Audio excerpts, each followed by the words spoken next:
know is a wonderful time where we all celebrate the past year, we look forward to and plan the next year, and everyone deserves to do that, to celebrate the new year without being concerned about their personal safety. And thanks to the law enforcement that stands with me today and others, we are fortunate that people can do that. The FBI, the Mint Hill Police Department, the New York Police Department worked around the clock on this matter, not just building a case for us, but surveilling the subject and making sure the public was safe at every moment, including Christmas Day. They worked around the clock on this, and I very much appreciate it. The defendant here lived in Mint Hill. The planned attack was to take place in Mint Hill. And I want to thank Chief Joe Hatley of the Mint Hill Police Department for being with me here today and for your work over the holidays, Chief. I really appreciate it. I'm sure you know Jim Barnacle by now. He's the special agent in charge of the FBI for North Carolina. The FBI worked tirelessly on this case, and I can't thank you enough for that. FBI agents spent their Christmas Day surveilling a subject so that families in Charlotte and Mint Hill and Western North Carolina could spend their day celebrating with their families, and I'm very thankful for that. That is true public service. If you see a police officer or an FBI agent, please thank them for spending their holidays on this so that we all could spend our holidays with our families. I also want to thank the prosecutors in my office who also worked over the holidays getting a search warrant and an arrest warrant and making sure that the public was safe and that this terrorist attack was foiled. The defendant here is an 18-year-old named Christian Sturdivant. He has been planning this attack for about a year, but he's been planning an attack for far longer than that. He was planning this attack in support of ISIS, and we have charged him with attempting to provide material support to a foreign terrorist organization, that organization being, of course, ISIS. Now, this is still very much an active investigation. We had to act quickly here to protect the public, so we are light on details, but we'll tell you as much as we can, and Mr. Barnacle will probably tell you more than I will about those charges, but I thought I would give you an overview of what's in the federal complaint and the charges that we charged. So Mr. Sturdivant started on the internet. He started reading ISIS material, started going to ISIS websites, making TikTok videos, and eventually reached out to what he thought was a member of ISIS. In reality, was an undercover agent with NYPD in New York. He pledged his allegiance to ISIS with that undercover agent, and he disclosed his plans to, quote, do jihad soon. He then met a second undercover with the FBI, who he also thought was an ISIS participant, and he started to be very specific with his plans. He talked with that undercover agent, again, who he thought was ISIS. He talked about where he was planning to do this attack, which was at a grocery store and a fast food restaurant in Mint Hill, places that we go every day and don't think that we may be harmed. He talked about what means he would use to kill innocent people. He said he was going to wear a Kevlar vest and attack people with knives and hammers. And, of course, he talked about when he was going to carry out this attack, which was New Year's Eve. A time when American life is on full display, right? We're all out there in crowds celebrating all that has happened this year, all that is to come, that we are so proud of. And that is when he planned his attack to attack that American way of life.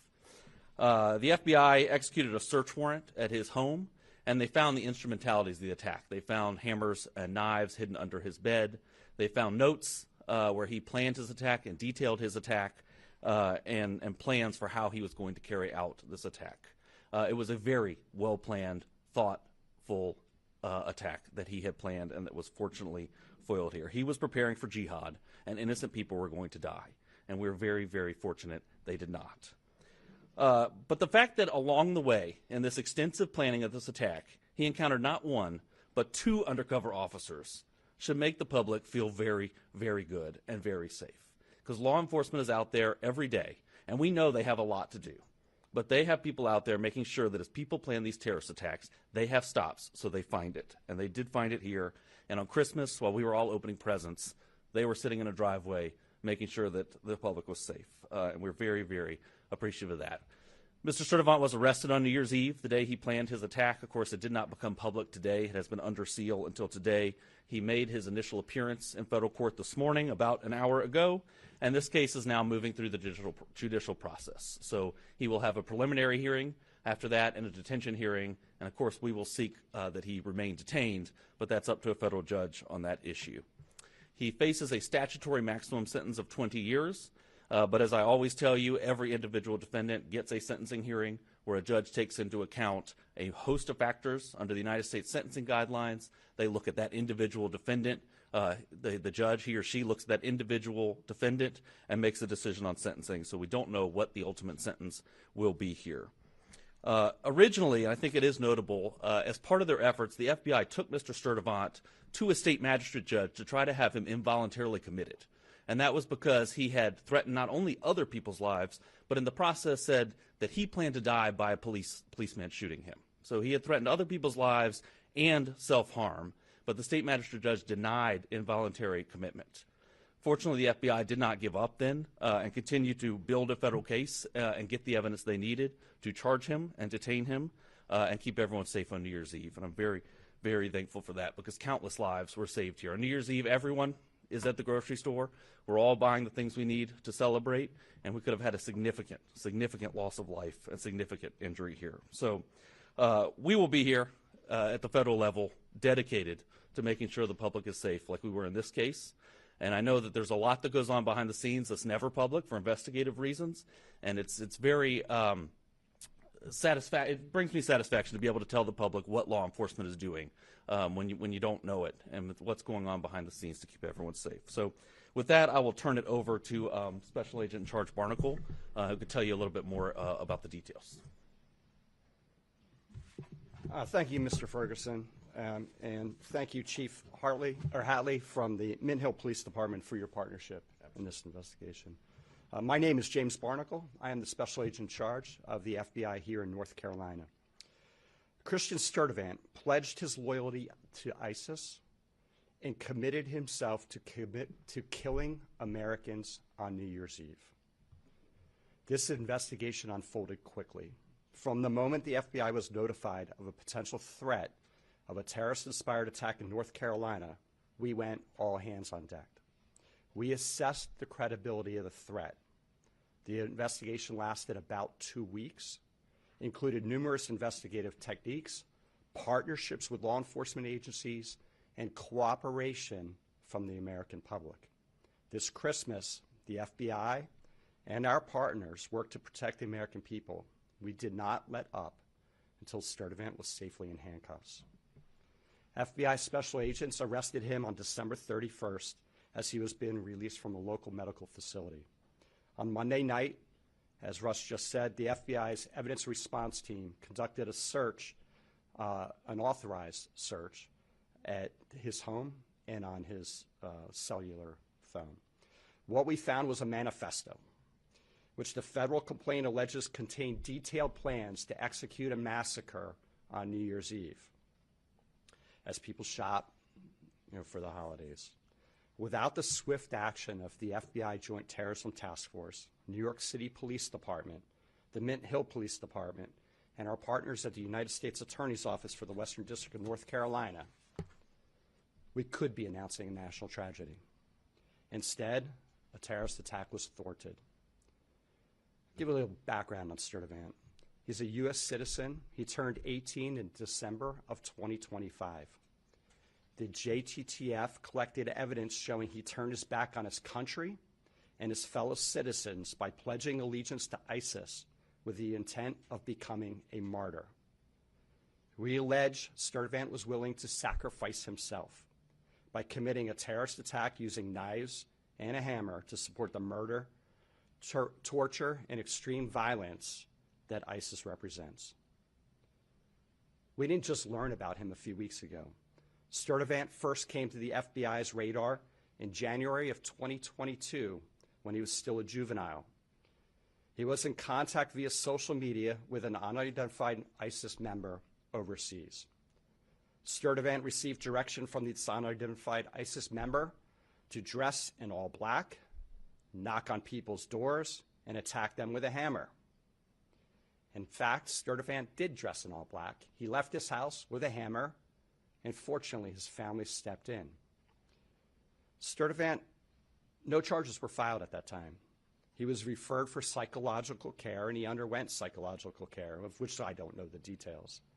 The FBI was told he no longer had access to social media. On December 18th, a week prior to Christmas, the Charlotte field office learned it wasn't true, that he was now back on social media. After several FBI offices around this country and the New York Police Department alerted the Charlotte JTTF of a TikTok account username Abu Bakr al-Amirki, who made multiple posts in support of ISIS. Sturdivant was identified as the account holder. And with federal search warrants, the FBI obtained his previous posts to assess the extent of threats to the homeland.